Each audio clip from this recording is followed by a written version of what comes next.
وعلیکم السلام ورحمت الله وبرکاتو. د ورور پښتنه کړي چې ایمان څو شیان دي. جواب دا چې ایمان درې شیان دي. درې شی زین سره تعلق لري چې د جبې اقرار دی او د زړه تصدیق دی او په لاسونو خپو او اندامونو باندې عمل کول دي. دا درې وړه چې راجمه کې دا ایمان شو. او یو مسله دویم دا دی چې ایمان کمیږي او ډیریږي. زیادت او نقصان ایمان کې راځي.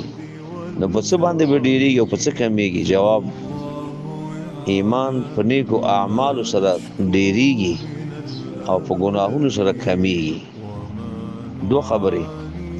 او دریمه خبره ده ملائکه د ملائکه مبارکي الله وی چې لا يعصون الله ما امرهم ويفعلون ما يؤمرون. ملائکه ګناه نه کوي، معصوم دي.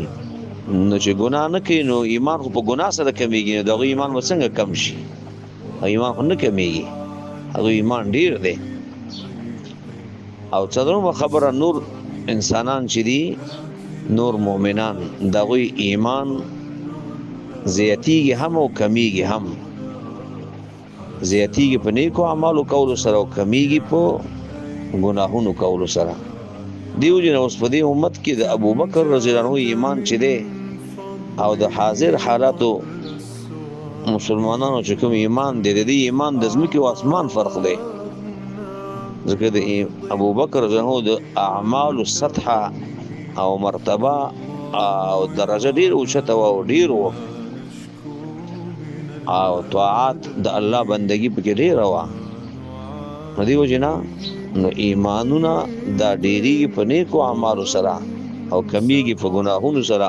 او قران هم دا ویلي دي فاما الذين امنوا فزادتهم ايمانا وهم يستبشرون واما الذين في قلوبهم مرض فزادتهم رجسا الى رجسهم وماتوا وهم كافرون. انما المؤمنون الذين اذا ذكر الله وجلت قلوبهم واذا تليت عليهم اياته زادتهم ايمانا وعلى ربهم يتوکلون. الله فرمای مؤمنان هغه خلک دي چې د الله آیتونه ولستل شي زړونو کې یې راځي. د الله آیتونه ووري یې زړونو کې راځي. او واذا تليت عليهم آیاته د الله آیتونه چې دوی ته تلاوت کړي شي نو زادتهم ایمانا، ایمان د آیتونو په وجه باندې ډیر شي.